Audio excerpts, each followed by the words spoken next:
We're back live tonight here on In Focus, and thanks for staying on. A popular Pretoria nightclub has come under attack following a social media post encouraging students to use their NSFAS allowance on alcohol. The Student Financial Aid Scheme and Teachers Union, Sadtu, have harshly condemned the marketing of alcohol to students. For more on this, we're now joined by Sadtu Secretariat Officer Xolani Fakude. Good to have you, sir, and thank you very much for your time.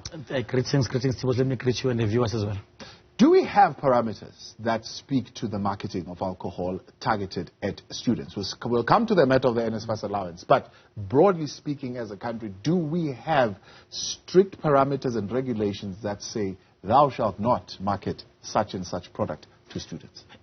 Tibos, the framework might be there. We're a very conscious society, would like to believe so.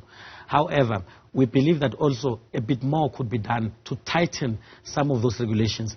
For instance, in the context of the matter that we'll be discussing today, one of those issues that we're calling for is for the advertising regulatory bodies to actually tighten the measures that they have around the kind of content that can even be used or be available to young people in this country. Because we believe that if we are indeed going to build a society, if we are indeed going to build a nation, there definitely has to be more stringent parameters and far much more clearly defined. Not only that, there should also be consequences, by the way, for those who then flaunt some of those things. And I am convinced that an organization that advertises a drinking session on the basis of NSFAS, surely that cannot ethically, morally and otherwise be correct. And we believe that let there be consequences, let society speak about it harshly. So, I mean, let's talk about that for a sec. That allowance, previously there's been debate around, for example, what limitations are put on that NSFAS card and where it's able to purchase and so on and so forth. Have those limitations been removed completely to the point where the money can can be spent anyway? Well, we don't think that they have necessarily been removed. We just think that they are not necessarily being adequately implemented. We believe that, there can be mechanisms that can be put to ensure that also students can somehow be ring-fenced around how they can spend that particular allowance. Our passion also about this matter, and the reason why Sadtu would have released a statement of this nature is because we are seen as public servants, as education workers, as the missing middle, which means that we are neither there nor here when it comes to student funding. It's actually one of the issues that we fight for daily. As we speak right now, in Braamfontein, we had vet students there fighting for, amongst others, historical debt. And I can assure you that most of those students who are actually caught up in that are from, by and large, from the missing middle. Now, when we then have got those allowances, such as NSFAS, that are meant to make it possible for the African child to advance in life, can easily be willy-nilly used like that. Then what kind of a society are we building? We always say, as Sadtu, that our schools are a microcosm of society, but then so are the universities as well, so are the campuses. It's a whole value chain, Tibos. Yeah. So, maybe the broader conversation that we must also be having is around generally the relationship that students at institutions of higher learning at varsity have with alcohol, and have we had that serious conversation and faced ourselves adequately there to say, but we need to confront this? It's a societal issue, that one. Let us just be clear about it. In fact, if I am not mistaken, some of the research bodies advise us that South Africans are probably amongst the more advanced utilizers of alcohol, if one may put it like that. So this is a societal conversation that we need to then have. The fact that it's also linked to substance abuse in general, by the way, when you look at what, for instance, is happening in Westbury, part of what is being said is that it is also related to about drug dens having control over one territory against the other and so forth. So it tells you that we need to have a societal conversation, but then that needs to be consistent. For instance, at some point, we had interventions such as the Moral Regeneration Program that was driven, if I'm not mistaken, from the presidency, by the way. Let us ask ourselves, South Africans, how far are we with that particular program? Has it ended? Are we briefed regularly through Parliament in terms of what then the programs are, and do we see it is visible? Is it creating the conversation that we require? And perhaps we might be having limitations that was. broader. It's got tentacles, this conversation. Others would say, well, these are township businesses. This is a local economy. They sell entertainment. They sell these gatherings to students. And by the way, students want those gatherings, and they go there to support that local economy. What do we say to that? Falling short of becoming a nanny state that tells people what to do and what not to do. Well, I mean, it was in all fairness, that would be a fair suggestion. However, let us then as society be the ones who drive our local and township economies away from having entertainment as the pure backbone of the township economy. It cannot be serious.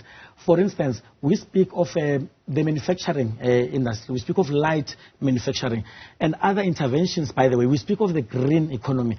Other interventions that can be relevant to the township economy, that actually can even advance township economies, including building the buying power within those very townships. It cannot be serious that it can be alcohol that can be used as a sole or one of the main pillars. Let us also be honest, by the way, alcohol does have got some health disadvantages. So then let us talk as society. Which is which? Is it about the economy, or is it about the kind of a society which we want to build? Is it about the kind of a country that we want to see? Let us therefore guide this conversation thoroughly. Yeah, the economic conversation that extends also, for example, to the impact that others would say around the banning of cigarette advertising, for example, and how that affected that particular economy. Are you calling for something similar to that when it comes to advertising, particularly directed to students? Absolutely. And we are saying that absolutely quite unapologetically. We are saying that the content that young people are rather subjected to, it has to be of a very high moral and ethical standard. It has to espouse the Ubuntu principles that we live by as South Africans. That is why we believe, that we do have got those regulatory bodies.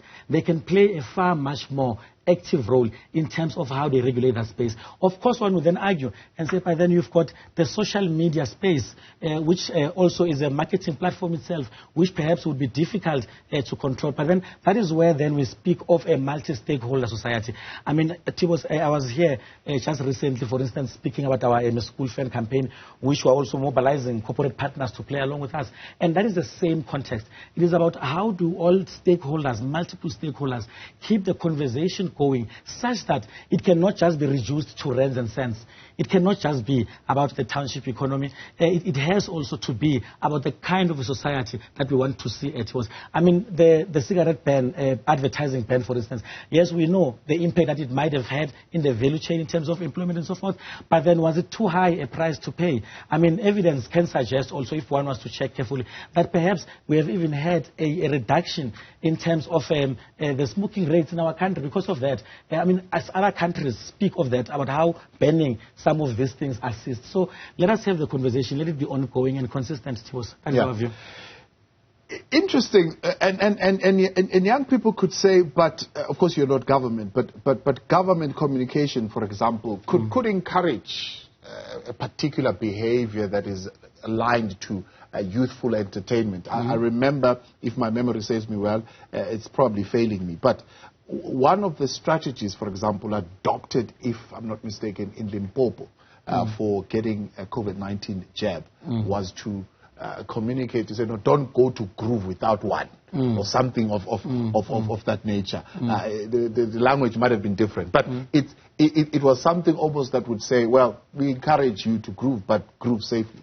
Yeah, well, isn't it that those are just marketing and public relations strategies that perhaps when a particular group responsible for those programs would make an assessment and think that maybe that would be relevant. Yes, well, that's all good and well, because what matters is that society consists of human beings, and we believe as a union that what matters also is for us to understand that education does not only end in a formal classroom, in a four-corner lecture room, for instance, in TUT. No, it does not end there. But education also is about me and you sitting here and having this honest conversation about how even from a marketing point of view, Groove could even be used to encourage one. But then isn't it too high a price to pay? So we're saying, Tibos, let us have this conversation consistently. Are you taking this forward? Are you going to engage meaningfully with the product itself, the lounge that took out this communication? Well, we don't necessarily have to engage the lounge per se.